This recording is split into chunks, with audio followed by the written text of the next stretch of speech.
everyone. My name's Jane Copenheffer, and I'm the president of the Insurance Alliance Network. And I'm so glad to be able to be hosting a conversation with Michael Strakhov today. For any of you that don't know me, I'm the president of the Alliance and have been so for the last 17 years. Before that, I spent about 25 years with a regional insurance carrier in a variety of roles.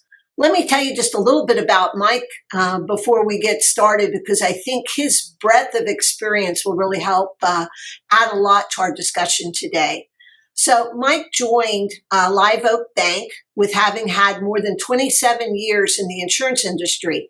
He's had all different kinds of jobs, everything from claims adjuster, commercial producer, personal and commercial marketing manager, territory manager, branch manager, and he was even the head of a large multi-state agency.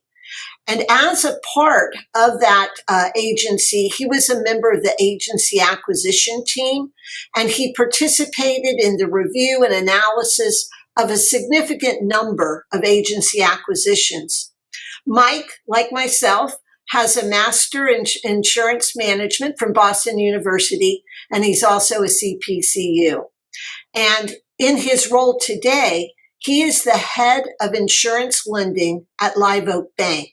He's responsible for leading the insurance lending team in developing a profitable portfolio of insurance agency loans across the United States. So Mike, maybe just to get started, tell us a little bit about how Live Oak became involved in the insurance industry vertical and the type of services that you all now provide. Great. Thank you, Jane, and thank you for the opportunity to be here and the nice introduction there. I didn't realize that you have your MBA from Boston University. That's how about that? That was pretty cool when I read that. We have more in common than I realized. But so I'm going to maybe go back to 2015. There I am minding my own business in Columbus, Ohio as the branch manager for CNA. And I got a call from Live Oak Bank indicating that they were thinking about creating a lending vertical to insurance agents. So at that point, they had no internal expertise and were considering getting into the industry and asked for me to kind of come down as an informational interview to provide some insights and feedback. And at that point, fast forward a few months, they offered me a job to start the vertical and start really trying to, break through and start lending to insurance agencies across the country. So with that, and I know, Jane, at least you have met Kelly Drulard, but she is a insurance professional as well, was lending in the insurance space, at the time for another lender. And her and I started the vertical in 2015. And at that stage, the bank was almost exclusively an SBA lender, so small business administration lender. And really the focus of the bank was really to focus on areas that were underserved. So folks that were having difficulty or industries that are having difficulty finding financing, primarily for, mergers and acquisitions, perpetuation, partner buyouts, things of that nature. And any agent or anyone that's, been on the agency side and has gone looking for a loan, there's not many banks that lend in this space. So it's a relatively relatively uncrowded dance floor, if you will. So I would tell you, when I received that call and I started to look into it a little further, was unaware of really, or didn't give it too much thought on where agents got their money for that type of transaction. There's a lot of seller finance and some other things. So, but when I met with Live Oak, they had done their research. There's a lot of studies out there with regard to the aging of owners, agency owners, and the likelihood for there to be transition of ownership of a large number of agencies, over the next, we'll say 5 to 10, maybe 15 years.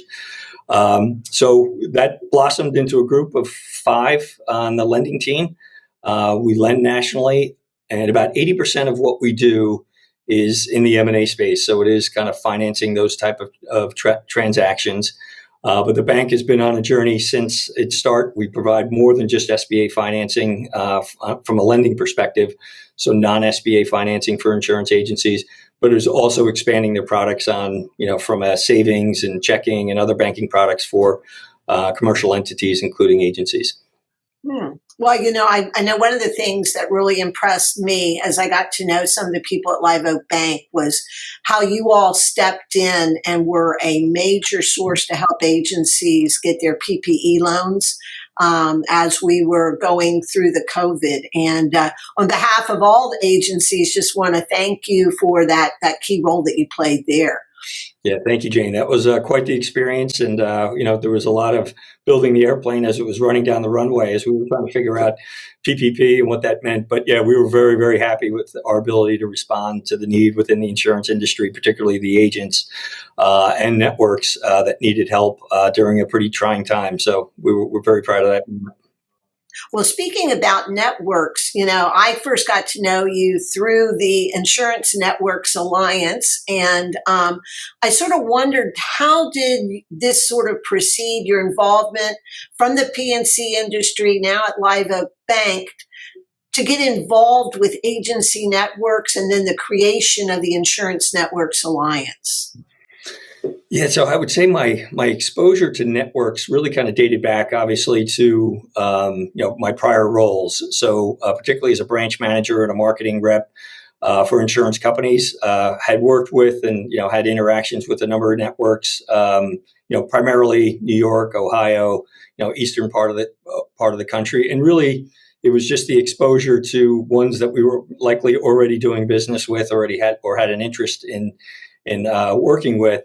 But as I joined Live Oak and we began, our efforts in, meeting as many agents as possible, and who works with a large number of agencies beyond insurance carriers, as networks were a pretty obvious area for us to kind of expand our influence. So we started with probably 5 initially, and then we realized there was obviously a lot more of those out there. So what we thought would be good, or one thing we realized, is that there was no specific industry trade group out there that focused on insurance networks. And taking a step back, how many agencies are members of networks, and the amount of premium that flows through networks, it's really astonishing that there was really no group out there that was spending time to advance the specific needs of networks, help them solve problems. Be probably in some respects one voice, within the industry of kind of what a network is, what the value proposition of a network is, benefits to agents as well as carriers. There really was no single voice or an organized effort to kind of help the networks out. So from there, we decided to kind of meet with the folks, the networks that we were working with. Had somewhat of a brainstorming meeting to kind of work through what the pain points were. Was there any, thought or need of this type of organization? There's plenty of associations out there. Sometimes, and one of the things we wrestled with initially is, does everyone want to be part of another network, or another association? So we use the term trade group. It's really been a meeting in a peer-to-peer type format. Without too much of the administrative overhead of an association, and that was really by design. Well, that's cool, because I do know that I've gotten real value. I've had the chance to go to a couple of the in-person network meeting, and the number of people that I've been able to meet from other networks and compare notes, that kind of thing, that's invaluable and has been extremely helpful. So you've gotten to know, I think at the last meeting, there were like over 80 networks that were represented there. So you've gotten exposure to a lot of different networks, totally different models, right? Yeah, Everybody's absolutely. a little bit different. But what are some of the key benefits that you see that networks offer independent agencies?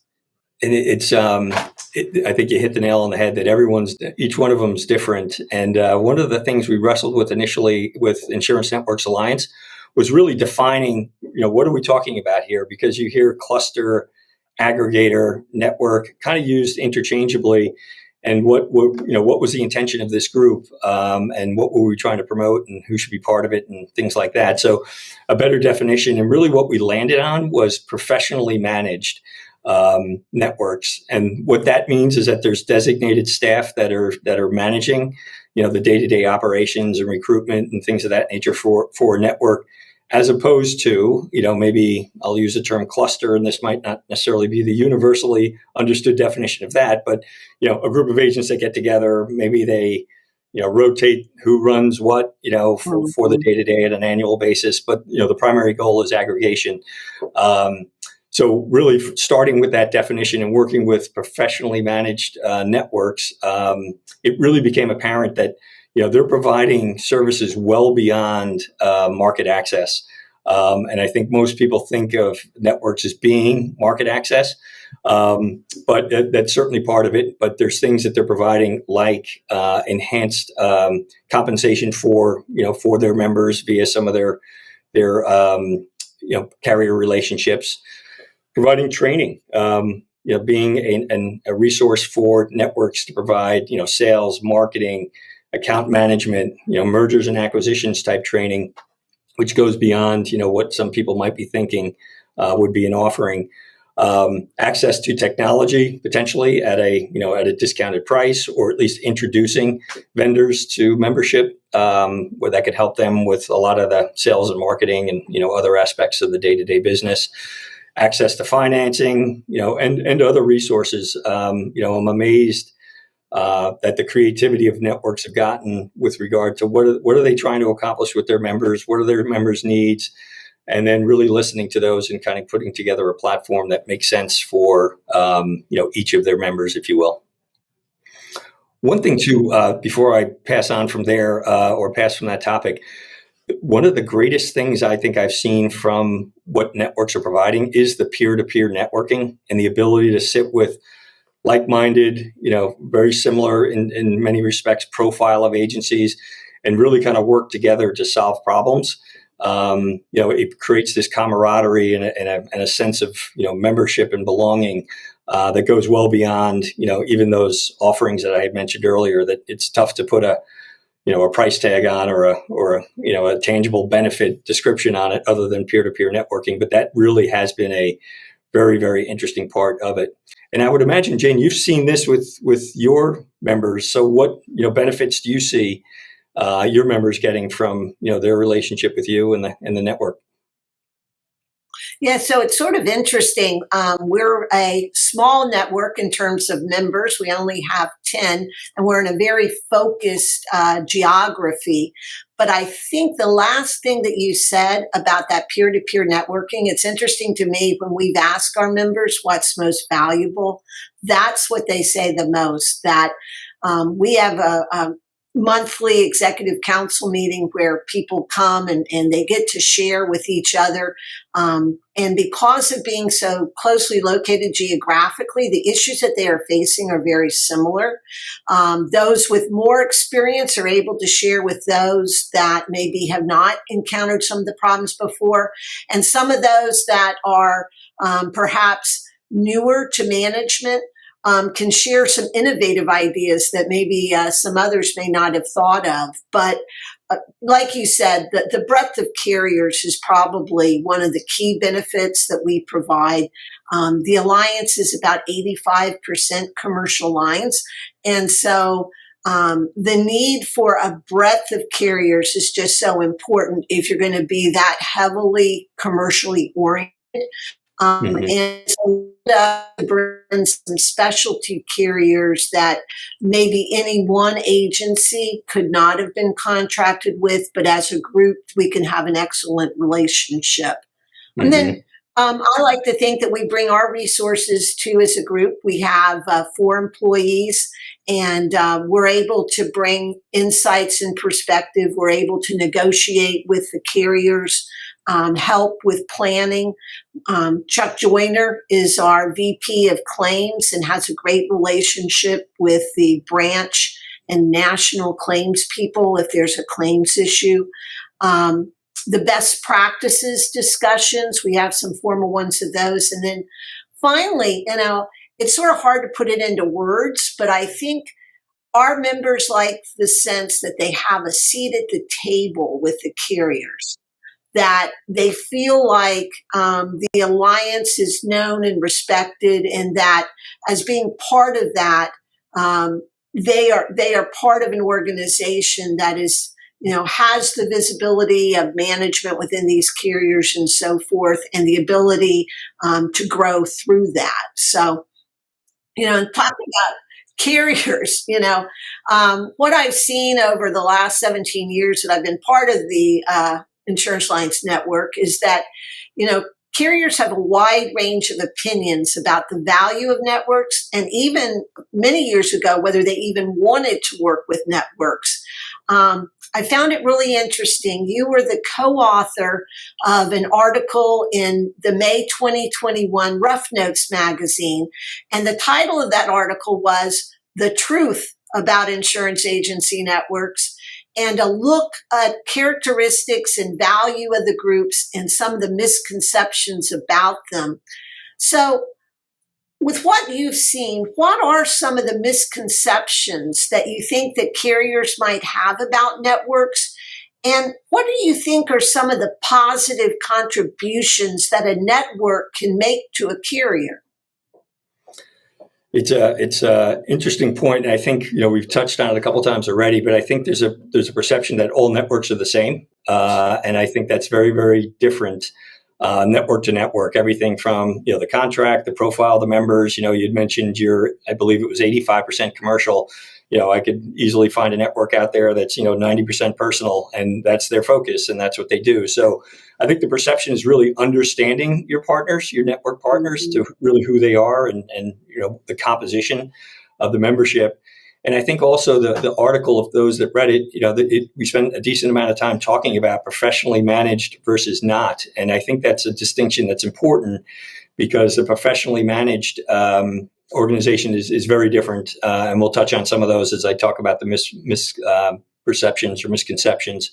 One of the motivations to writing the articles there was a article that was put out previously or prior to that just basically put forth the premise to just say, hey, don't do business with networks. Why don't you just appoint every agent out there and pay them more commission, because networks are doing this and that creates some angst or inefficiencies on the carrier side. So really, is it better to pay a whole bunch of agents more commission as opposed to working with networks? I think the article kind of responded to that.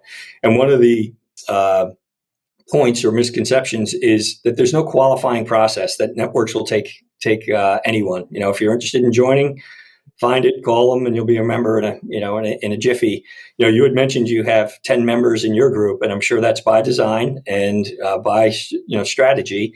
But most professionally managed networks have a qualification process. They're going to submit information. They're going to want to know an awful lot about the agency beforehand, and also manage that relationship moving forward.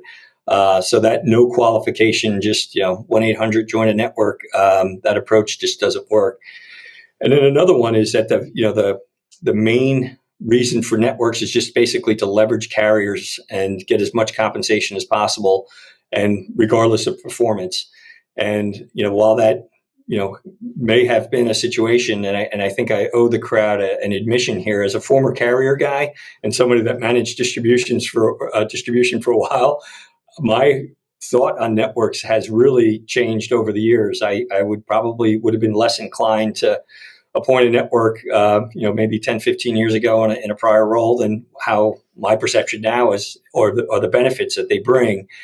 And really, if I look at it from an efficiency standpoint, as a former carrier person, and hopefully what carriers are realizing now, is that you have access to a large number of agencies through one source, and that creates a lot of efficiencies, from planning to marketing to maybe even navigating the appropriate agents to get the type of business that you're interested in. So we work with a number of networks that are improving their data analytics to help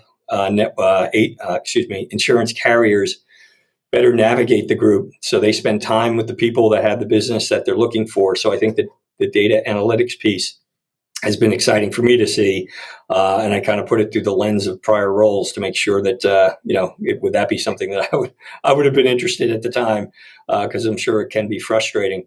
I've talked with a number of carriers where they have seen more growth from networks than they would from their direct appointments. And growth can be, important, but profitable growth is exactly what the carriers are looking for, and a professionally managed organization network can really help the numbers and the type of business that gets placed with a carrier to ensure both short-term growth, long-term growth, as well as profitability. And I would imagine most carriers would certainly see that as a positive. How about yourself, Jane? I mean, you've worked with a number of carriers for a long time in your current role. What do you see the benefits of the alliance bringing to your partners? Yeah, it's sort of interesting. When I think about it, I think the number one thing that carriers would say that we bring to the table are quality agents in the most profitable part of Pennsylvania. Part of the reason that we've stayed at 10 members is that we've been really focused on agencies that want to both grow and be profitable. And it's really sort of strange in Pennsylvania, right? Sort of the central part of Pennsylvania, the Lehigh Valley. I'll give you an example. We have here and we have Lancaster, and now they're about 45 minutes apart. But it's very unusual that a business in Harrisburg would buy from an agency in Lancaster and vice versa. Mm. And so for a carrier to really penetrate this profitable part of Pennsylvania, you need to have an agent in Harrisburg. You need to have an agency in Lancaster as well. And so what we've done is sort of strategically have members in the areas that carriers would want to write. And by doing that pre-vetting process that you talked about, the criteria that we have in place, carriers have become comfortable that we're going to bring that quality business to the table.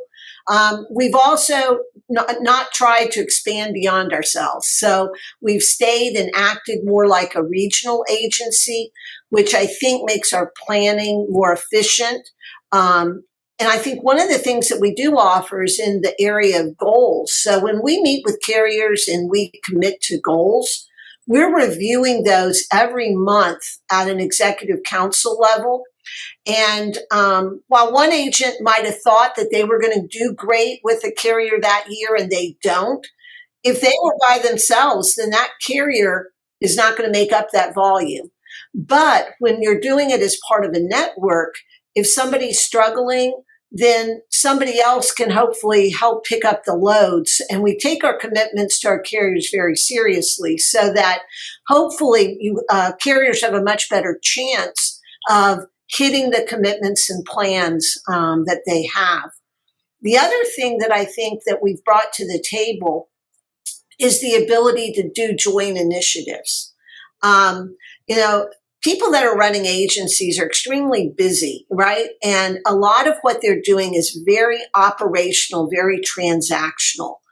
And I have the ability in my role to sort of take a step back and think a little bit more strategically. So as I'm talking with carriers and if they have ideas, things that might help position us better down the road, I can present those back to our members, perhaps in a way that the carrier themselves might not have been able to successfully do that.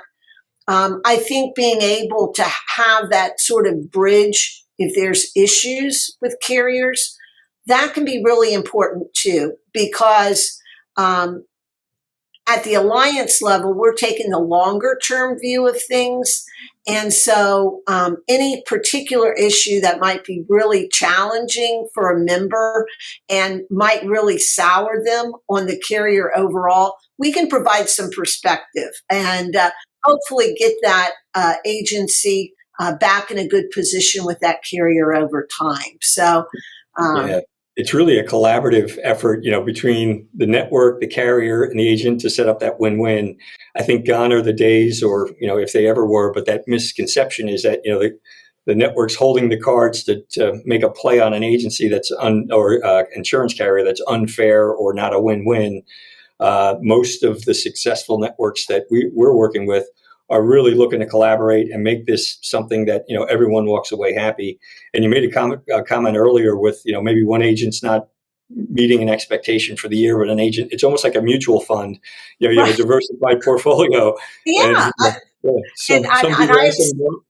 Right. I've seen that play out through the years, in a way that I think has been helpful to Mhm. carriers, Um, there's just so much change going on right now within our industry. And I'm sure you're seeing this right now. There's a lot of concern about potential tax changes and so forth that we're just seeing a flurry of activity around mergers and acquisitions all around us, and you're probably seeing a lot of what's going on. So, are there some emerging trends that you're seeing in terms of agency acquisitions? And what impact do you think that those might have on networks as they move into the future? Yeah, so my role right now is financing mostly mergers and acquisitions type activity, and I think it would be important because there's a lot of headlines. There's a lot of things in the news these days about the amount of activity and quoting the amount of transactions that have occurred through the first half of the year, and a lot of the information is gathered on what they call announced deals. So these are deals that are either done by large private, public, and/or private equity firms that either are required to report them for regulatory reasons or are trying to get the word out through press releases and what have you.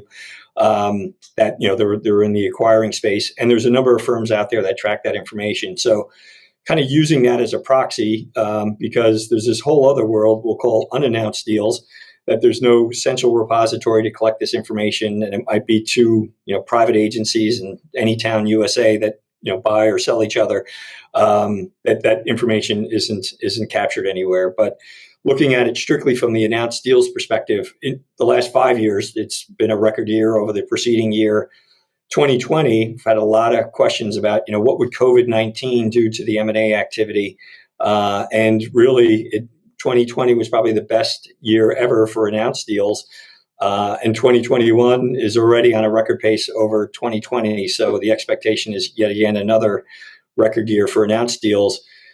To kind of address to some degree the non-announced or the unannounced deals. Live Oak Bank, we're not involved in some of those larger ones that make the headlines, but we had our best year ever in 2020. And where I sit right now, I'm happy to report in 2021 we've already surpassed last year's production, and we still have a quarter to go. So the trend that I see, Jane, based on what the information I'm looking at, is that it's probably the most robust M&A environment we've seen in a while. There's a lot of capital available. Interest rates are relatively low. The aging owners are certainly a driver. They need to do something with their agency. You mentioned the pending tax changes, but I think one of the bigger ones is multiples right now are probably as high as they've been in a long time. So we get a lot of comments from agents saying, "I got an offer I couldn't refuse," and when I hear that number, I understand where they're coming from. So a lot of reasons that are driving it, and there's really no, in my estimation anyway, anything on the horizon I think will slow that down, substantially. It might slow down a little bit next year, but I think that's going to continue. So expect that trend. And then I see what networks are trying to do to respond to respond to it. And probably the biggest impact is members are being acquired.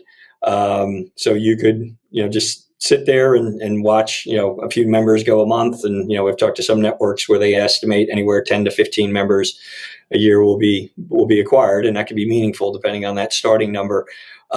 So they're trying to figure out the best way to address it. And that could be offering education on how to perpetuate the agency and what that looks like. And are you making plans to make that happen so it happens internally versus externally?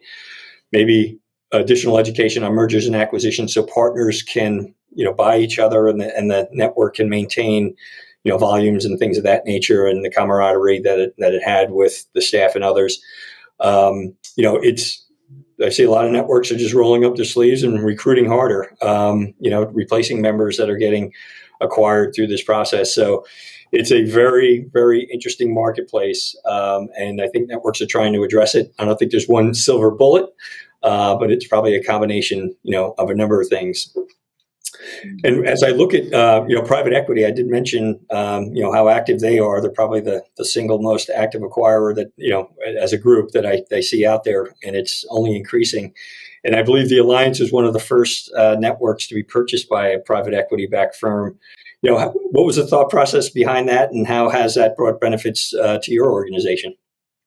Yeah, that was a very interesting process to us. I'd like to say that we were just really super strategic in coming up with that idea, but it was more an evolution and an unfolding based on what was happening within our group. So, beginning of 2017, our two largest members became part of Alera Group when it was formed.